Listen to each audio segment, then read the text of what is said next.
qoraalladii uu sameeyey ee uu eersaday ee Soomaaliya ay go'aanka uga gaartay iyo hadalladan oo kale saad u aragtaan fikirkiina uga dhiibtaa wali ma jiro wax war ah oo ka soo baxay xafiiska wakiilka gaarka ah ee xogayaha guud ee qaramada midoobay oo qaabilsan Soomaaliya Nicholas Hayson kaasoo ay wasaaradda arrimaha dibadda Soomaaliya shalay sheegtay inaan dalka laga rabin kana shaqeyn karin arrintan ayaa timid kadib markii warqad ka soo baxday xafiiska ANSUM looga dalbaday dawladda federaalka inay sharaxdo xarigii Mukhtaar Robow iyo dhimashadii dibadbaxayaashii magaalada Baydhabo Haysom wuxuu horay uga soo shaqeeyay dalal ay ka mid yihiin Burundi, Suudaan, Ciraaq iyo Afghanistan wuxuu sidoo kale noqday la taliyaha arrimaha sharciga iyo dastuurka ee Nelson Mandela xilligii uu madaxweynaha ka ahaa dalka Koonfur Afrika xafiiska uu iminka Hayson ka shaqeeyo ee ANSUM Muqdisho waxa howl maalmeedkiisa kamid ah la talinta dawladda dib u habeynta amniga iyo ku dhaqanka sharciga iyo sidoo kale isu duwidda iyo kormeerista taageerada beesha caalamka sida uu dhigayo qaraar soo baxay 2018 ee qaramada midoobay soo saartay haddaba waa maxay hadda khadka Nairobi waxa toos inoogu soo biiraya wasiirka arrimaha dibadda ee Soomaaliya Axmed Ciise Cawid oo toos uga jira magaalada Nairobi mudane wasiir soo dhawow ku soo dhawow BBC Somali haddii aan su'aasha ugu horeysa ku weydiiyo shalay waxaad warqad u dirteen wakiilka qaramada midoobay u fadhiya Soomaaliya oo aad leedihiin dalka lagama rabo kamana shaqeyn kartid waa maxay sababta sababta sidaanu marar badan ku celcelinay horta waxay ku caddahay waraaqdii aanu wasaaraddu soo saartay waxay sidoo kale ku caddahay waraqadaanu u diray xogayaha guud ee Jamciyadda Qurumaha ka dhaxaysa iyo wakiilkiisii dalka laga cayriyay sababuhu waa badan yihiin ilaa iyo markii uu wakiilku yimid dalka wuxuu ku dhaqmayay wuxuu muujinayay dhaqamo baalmarsan oo dhinac marsan isaga shaqadiisa arrimaha dalka ayuu faragelinayay wuxuu ku dhaqmayay wax sii fogeyn kara maaragtay maxaa la yiraahdaa khilaafyada jiri kara oo siyaasadeed wuxuu isa siinayay awood ah inuu dalka madaxdeeda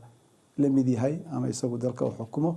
taasoo ay tusaale u tahay warqadii ugu dambeysay oo uu u diray wasiirka amniga ee Soomaaliya oo aan ahayn mid waafaqsan isaga shaqadiisa mas'uuliyadiisa meel ka dhacna ku ah UN-ta iyo qarannimada Soomaaliya waa gartay mudane wasiir haddii aan eegno qaraar tirsigiisu uu ahaa 2102 oo dib dambana looga dhigay 2408 oo soo baxay sanadkii 2018 waxyaabaha loo igmaday xafiiska uu madaxda ka ahaa ninka Hayson waxaa kamid ahaa dhismaha awoodda dawladda federaalka ilaalinta xuquuqda aadanaha ka hortagga rabshadaha iyo waliba xoojinta hay'adaha cadaaladda su'aalaha idin soo weydiiyeen inta badan warqadu idin soo diray intaas ayaa ku qornayd maadan ogeyn horay qaraarkan wuxuu ku shaqeynayo ninkan wixii loo igmada kaliya buu qabanay wasiir qaraarku wuxuu farayaa horta xafiiska UN-ta Soomaaliya wuxuu ku yimid rabitaanka dawladda Soomaaliyeed heshiis ay dawladda Soomaaliyeed la gashay oo ku joogo sida dalalka kaleeto oo madaxa banaan arinta hadda aad akhrisay مديدنا يسمديدنا قوان كدولة وحو السجو مسؤولية دي سهيد فاسيليتيت قرينتا إيو سهليدا أرمها التلمانتي اسمها دولة نمدا صوماليا أمني جيدا إيو حلمي ده إنو تاجره كالميو أو فاسيليتيت قريه لكن ما هين السجو إنو بدلو ربيتانكا dadka Soomaaliyeed oo ay dawladda ku doorteen iyo mas'uuliyadda madaxda dalka waa gartay warqadda waxa isaga waxa loo igmaday kamid ah ilaalinta xuquuqda aadanaha warqadan waxa la idin ku weydiiyay 15 qof oo ciidanka dawladda rabshado ka dhacay Baydhabo ku dhinteen dadka Soomaaliyeed ee dhintay oo la idin weydiiyay maxaa gaarsiiyay arintan in aad ninkii idin weydiiyay ka dirtaan dalka يعني حل إذن كسرنين may horta dadka Soomaalida nagama jecla annaga mas'uuliyiinteeda kamid ah isagu sida uu noo weydiiyey ayaa khaldan isagu wuxuu sameyn karay waxaa jira diplomatic channels oo la yaqaano oo UN-ta iyo ummadaha kaleba raacaan dowladda ayuu la hadli karay wixii u baahan istifsaaraad ama clarification in loo cadeeyo wuu kala sheekaysan karay dowladdana diyaar bay u ahayd inay u macnayso arrimahaas jira laakiin isagu awood uma laha inuu wasiirka arrimaha dibadda uu waraaq u qoro oo uu yiraahdo by the way waraaq uma u qori karo maxaa la yiraahdaa wasiirka amniga toos uguma qori karo wasaaradda arrimaha dibadda ayuu soo marsiinayaa wasaaradda ayaa u gudbinaysa hay'adda dalka oo dan ka leeyahay iyagana siyaabo loola hadla ayaa jirta laakiin intuu waraaq u soo qoro ma dhihi karo wasiirka su-aashan iyo su-aashan ka jawaab saan iyo saan ha yeeshay awood waa garta wasiir laakiin adinku ma qalad ku saxdeen si kale muuga caalweyseen aana ahayn inaad tirahdaan dalka ka baxo may khalad maaha horta in dalka ka baxo la yiraahdo dowladda Soomaaliya iyada dalka mas'uulka ah marka qofkii aragto dhaqankiisu inuu uusan waafaqsanayn nidaamka uu ku joogo heshiiska uu ku joogo uusan wax u dhimayo midnimada Soomaaliya sumcadda Soomaaliya iyo sharafta Soomaaliya inay tiraahdo iska bax meesha ka timid aad ma aha khalad aad iyo aad ayaad u mahadsan tahay wasiir wahagaag haddaba haddii aan dib ugu noqono warka la xiriira eriyada wakiilka gaarka ee qaramada midoobay maxay saameyn diblomaasiyadeed iyo mid amni ah ku yeelan kartaa tallaabada ay dowladda Soomaaliya qaaday waxa dhanka Nairobi nooga soo biiray wasiirka hore ee gaashaandhigga Soomaaliya General Cabduqaadir Sheekh Cali Diini General Cabduqaadir ku soo dhawo BBC Somali TV haddii aad eegto warqadii shalay ay dowladda u dirtay qaramada midoobay oo lagu doonayay in lagu eriyo wakiilka halkaas u fadhiyo maxaa cawaaqib oo ka dhalan kara aragtidaada arintaas waxa weeye aad su'aasha ay weydiisay waxaan u maleynayaa hore looga jawaabay hay'adaha ku shaqale muxuu ahaa xagga siyaasadda iyo diblomaasiyadda ayaa arintaas jawaabteeda iska leh laakiin anigu waxaan ka arkayaa dhinaca ay khusayso dhinaca ammaanka oo ah maxay saameyn ku yeelan kartaa ammaanka iyo xillimada dhinacaas aan ka fiirinayaa waxaan anigu isleeyahay wakiilku waa muxuu ra'yigiisa uu dhiiban karaa laakiin qaabka uu dhiibtay ma fiicna baan isleeyahay waxa kaga haboonaan lahayd arinta ayada oo aan isleeyahay ammaanka wax u dhimaysaa ama nabadgelyada wax u dhimaysaa in uu gubaabiyo ama muxuu ahaa gacan ka siiyo wixii nabadgelyada khuseynaya laakiin aysan noqonin mid ummadda Soomaaliyeed u soo jiidaysa inay ama kala shakiyaan ama muxuu ahaa nabadgelyadooda waxa u dhimto waxa weeye wuxuu xaq u leeyahay wixii ama nabadgelyada ku saabsan in uu hay'adaha nabadgelyada ku saabsan uu gacan ka siiyo waxay u baahan yihiin gacan ka siiyo dowladda tala ka siiyo waxaan la soconaa in ciidamada Soomaaliya iyo kuwa nabad ilaalintaba ay qaramada midoobay taageeridooda iyo lacagsiintooda qayb ka tahay haddii ay bilaado xurgufta u dhaxaysa dowladda iyo qaramada midoobay soo arrimahaas dhibaato kuma iman karaan waa mahadsan tahay laakiin waxaan ku leeyahay qaramada midoobay Soomaaliya waxay ka mid tahay xubin qaramada midoobay ka mid ah weeye waxa weeye mana ku ahan hal qof oo dowladda Soomaaliya ka cabatay in ay saameyso qaramada midoobay oo dhan iyo waxyaabaha ay u geysato xubin ka mid ah xubnaha ka tirsan qaramada midoobay waxa weeye halkan arintu waxa weeye waa hal shakhsi halkaas shakhsina waxa weeye dowladda Soomaaliyeed qaabka uu dhaqmayo iyo habka uu dhaqmayo iyo nabadgelyadeeda sida wax ugu dhimi karto ayay dhibsatay saasayna mataqaana ay uga sameysay wuxuu ahaa ficil ay arinta kaga hortagto marka xubnaha ka mid ah qaramada midoobay hal qof inay muxuu ahaa tiraahdo hal qof oo qaramada midoobay shaqaalaheeda ka mid ahaa isla aada ku gartay ficiladaas ka dhashay maxaa ka dhalan kara ficiladaas la isku celceliyay iyaga laftigooda oo kamid ah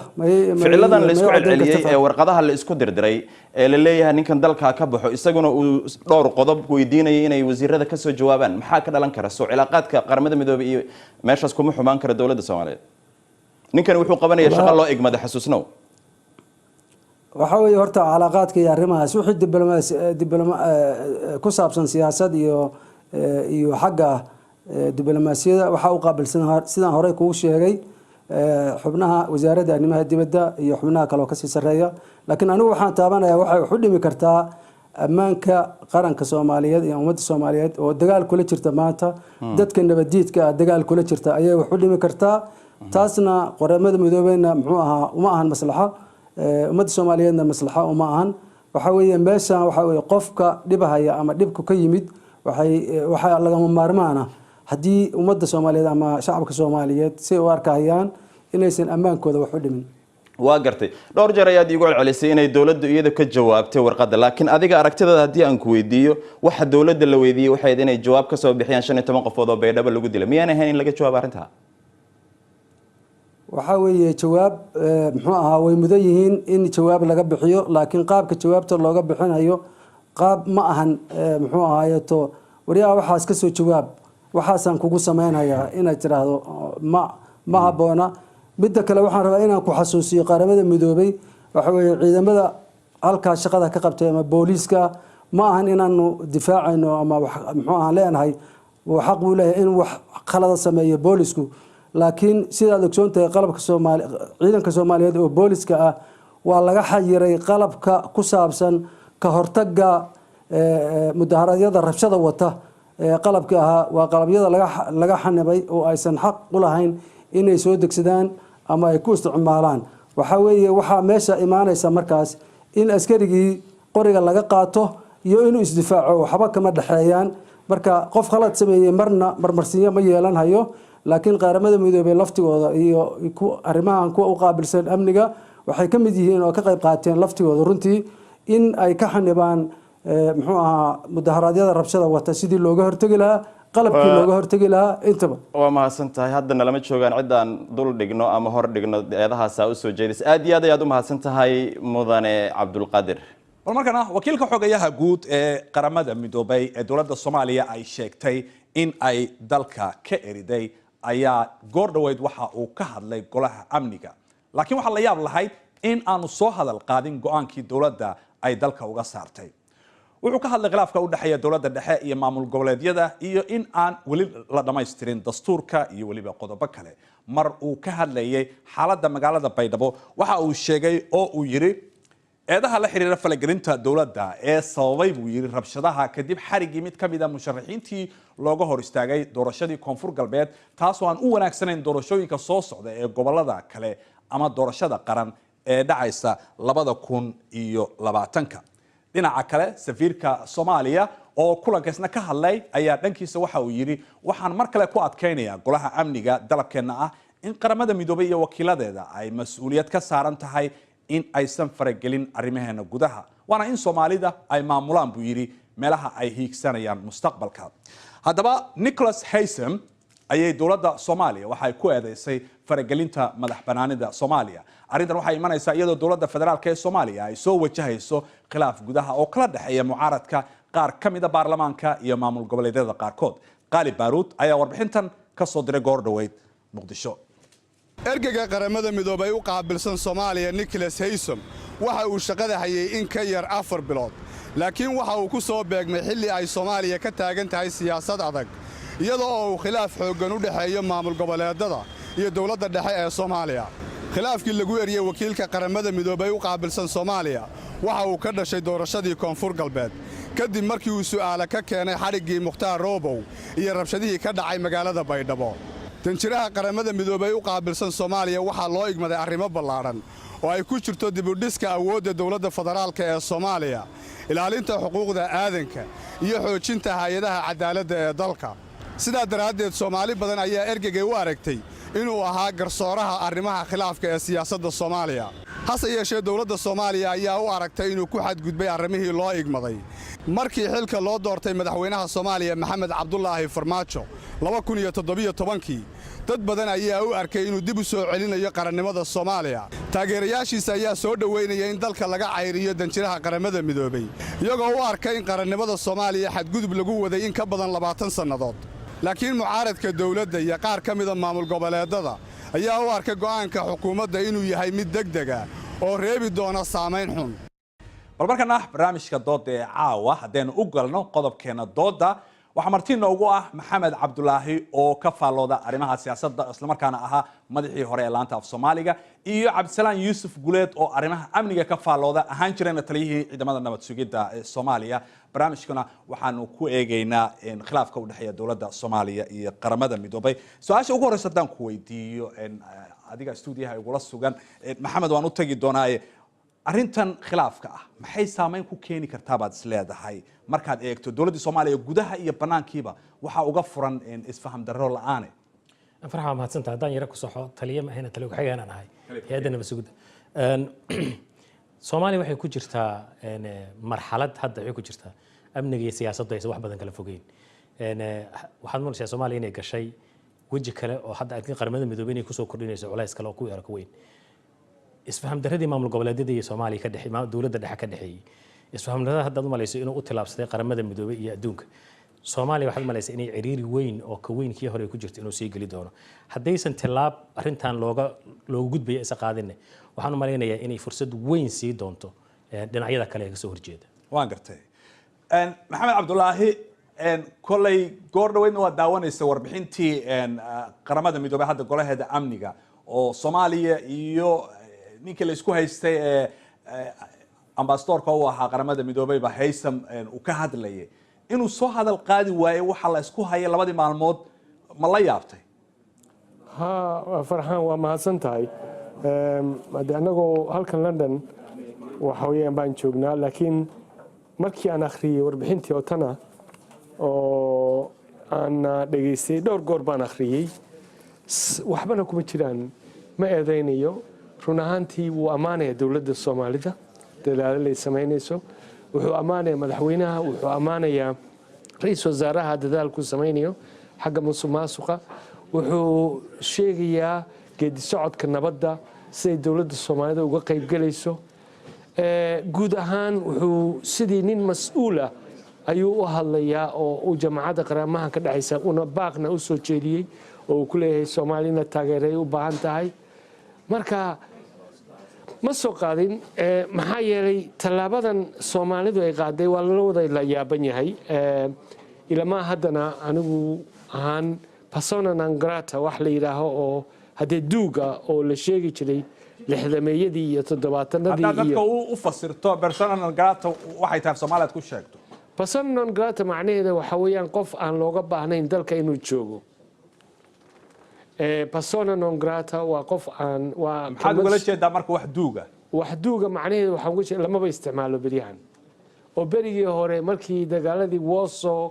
iyo NATO ay saysteen bas dadka la eri jiray laakiin beriyahan aad uma maqashid waa Ruushka iyo mararka qaarkood waxa isku sameeyaa nimanka la yiraahdo marka qof jamacadda quruumaha ka dhaxaysa ka socda oo la eriyo way ka duwan tahay safiir wadan ka socda waa arrin aad iyo aad u culus macnaha waxa weeyaan adduunka oo dhan baa tiriyaha naga tagaan waan gartay axmed waan kugu soo laabanaya go'aankaasi u leeyahay dowladda Soomaalida kolay maalmahan oo dhan ka hadlaynay laakiin waxa la isweydiin karo waxa weeye maxay u keeni kartaa dowladda Soomaaliya farxaan wadaad fiiriso maamuladii Soomaalida baarlamaanka haday noqoto maamul goboleedyada haday noqoto mucaaradka haday noqoto Soomaalida inta mas'uuliyadda markii laga saaro dowladda Soomaaliya reaction waxay ka muujiyaan ama jawaab waxay ka soo celiyaan wax lagu fududaaday waxaan suurtagal ahayn arrin ay ahayn absolutely inaan la sameeynin ay uga jawaabayaan waxaad maraysaa marka dowladda Soomaaliya inay ka sii go'ayso bulshada inteedii kale inay ka sii go'ayso siyaasadii iyo wada socodkii wixii habsamidii Soomaaliya 10 iyo dhowrkiisan laga soo shaqeeyay laakiin shalay oo aan la hadalnay wasiirka arrimaha dibadda oo aan wareysanay barnaamijkan ku wareysanay Soomaaliya Axmed Ciise Cawad wuxuu yiri anagu lama dagaalsanin qaramada midoobay qof shakhsi baan ka hadlaynaa oo ka gudbay wixii loo igmaday doodan ma ku tilmaami karnaa marka Haysan ma aha shakhsi waa qaramada midoobay haddaad qaramada midoobay rabtaan aragto Haysan baad arkaysaa haddii ay haysan ay jirto wax lagu eedeynayo oo qoraalkana kamid yahay dowladda Soomaaliya ku eedeynayso waxay ahayd inay si hoose ula xiriirto ay tiraahdo waxa ma tabanayna waxa laga yaabaa marka in si fudud loo xallilahay waxyaabaha laakiin tilaabta kood waliba marka ay soo baxdo hadaad fiiriso waxay ahayd saacado ka bacdi 2 saac ka bacdi markii la duqeeyay xaruntii uu ka deganay magaalada Muqdisho oo dad dhaawac dhulka yaaleen ayay soo baxday warqadaani marka waxa la isweydiinay dowladda Soomaaliya carbaarinteedu waxay soo baxday maalin ka bacdi almost marka waxa la leeyahay war Soomaaliya xagee u socotaa fahamka ay qabaan nimankan xukuumadda haya maxay tahay amnigii bay gacanta ka sii baxaya maamuladii xiriirkii iyo dadkii kale ay la leedahay gacanta ka sii baxay haddii marka internationalka ku istaagto markaan oo internationalka haysna ma fikradaas waan gartay maxamed ma la qabtaa fikradda Cabdisalaan uu leeyahay oo sawir mugdi oo ka bixinay uu leeyahay amaankii baa faraha ka sii baxaya absolutely waan la qabaa ninkan uu leeyahay waa shakhsi aan ka jawaabo halka shakhsi maaha siduu Cabdisalaan u sheegay waxa weeyaan wuxuu wakiil ka yahay xogayaha guud ee jamacadda quruumaha ka dhexaysa sidoo asagu uu yahay wasiirka khaarijka ee Soomaaliya ee hadduu Ingiriiska London uu yimaado lama qaban karayo maxaa yeelay inkastuu hatta duu dambi galo shakhsi qofkii yiri Cabdisalaan ma ahayn waxaan soo xiganayna wasiirka arrimaha dibadda ee Soomaaliya oo waraysanay baa ku tilmaamay inuu yahay qof shakhsi aniga markaasaan sheegay waan dhageystay waraysigiisa oo yiri anagu lama dagaalansanin jamacadda quruumaha ka dhexaysa shakhsi aan la dagaalamsanahay ariyar baan ku sheegayaa Farxaano hadda maxaa dhici karaya wax in laga fiirsanay baan ku sheegi waa ogtahay way isku xidhan yihiin safaaradaha iyo jamacadda quruumaha ka dhexaysa urur u dhaxeeyay leeyihiin adiga iga yaqaaneen hadday soo saaraan sida statementkii ma dowladaha oo dhan bay wada eryayaan waa arrin aan laga fiirsanin waxaa la arkaa inay isla markaas ay yidhaahaan ay soo saaraan statement ay leeyihiin waan ku raacsannahay wuxuu Mr. Haysam yidhi marka maxay ku samaynayaan taas waa qodobka kale waxay yidhahaan waan ka eryaynaa meesha arrintu waa arrin sharci ah ma maamulaan asaga gebigiisaba ee boardku ku nool yahay waqtigu doonayo iimaan karaya waqtigu doonayo ka bixi karaya laakiin taa marka laga soo tago inay maamulaan iyo in kale dawladdu waxay ku doodaysaa oo leedahay ninkan dhowrkii bilood oo hadda uu xafiiska u hayay wuxuu bixinayay hadallo awsan ka fiirsan warbixinada uu soo gudbinay waxay ahaayeen warbixino inta badan hareer marsan protocolkii lagu yaqaanay qaramada midoobay marka miyana xaq u lahayn hadduu qaldan yahayna iska qabtaan waxaan u malaynayaa raalli ha iska ahaadaan nimankaas saas leh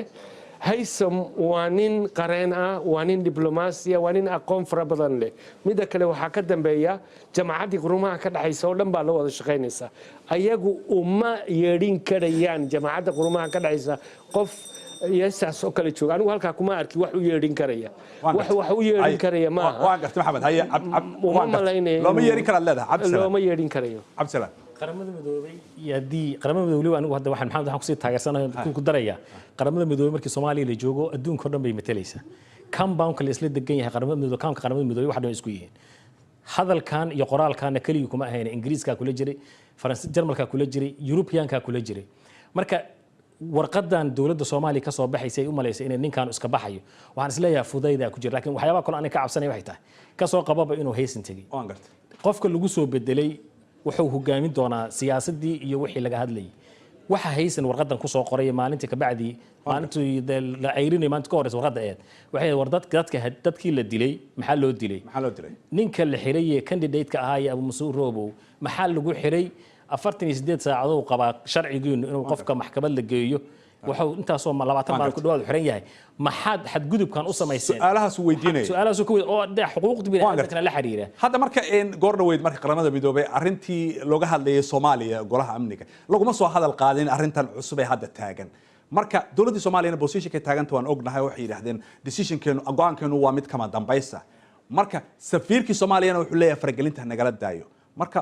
New York buu joogayaa mise dib waxa mar ugu laabanaya isleeda shaqadiisa buu sii wadanaya waxaan isleeyahay markaad fiiriso safiirka Soomaaliya laftiisu ninkan waan ceyrinimo ismaashka ma usadhin hadalkiisa waxa kamid ah madax banaanideena ha naloo dhaafo arrimeena ha naloo daayo laguma haystaan Soomaaliya dawladda Soomaaliya madax banaanideeda iyo xor u tahay waxay qabanayso laakiin waxaan isleeyahay waxyaabaha muhiimka ah hadda in asaguna una soo qaadin haysan madaxda Soomaaliya soo qaadin طبعا waxa laga dawladda Soomaaliya tan la quursanaya maxuu arintu uga jawaabi laaya laakiin waxaan maleynayaa in ay jiraan isla su'aasha aan weydiiyo maxamed ma kula tahay in Haysam waxaan oo dhan iska dhiga tiraya hawshiisa Muqdisho iska sii wadanayo anu saasay la tahay asaga maaha iska badhay tigay jamaacadda quruumaha ka dhaxaysa Mareykanka Europeanka kulligood ayaa waxay koreen meesha shaqadaada iska wado laakiin Soomaalida waa la hadlaya laakiin dawladda Soomaaliya UN ka qaramada midoobay qayb ka tahay ha qayb bay ka tahay laakiin codkeedu waa mid markii loo eego 150 dal weeyaan meeshan ku dhowaad baa meesha jooga marka Mareykanku hadda wuxuu oran doonaa ma ogin beesha Yurub waxay oran doontaan ilama hadda ma ogin laakiin waxaan filanayaa statement la soo saari doono ceebta ugu weyn meesha ka dhici doonta waxa weeyaan anigu sidaan u arko Haysom hawsha uu sii wadan karaya waan gartay midda kale rabay inaan ku weydiiyo waxa weeye ku saxsan yihiin ayaga naftirkooda waa inaan eegno doorka iyo warqadan waxay yiraahdeen lacagtii inay ka jiraan ciidankii Soomaaliya halkii qofkii mas'uulka ha la aadi lahaa in la yiraahdo ciidamadii shabaab la dagaalamaya baan lacagta ka jarnayna lagu goodiyo way ku goodinayaan maxaa yeelay hadday xadgudub sameeyaan oo ciidamada shaqadii loo diray ayna qaban waayaan hadee marka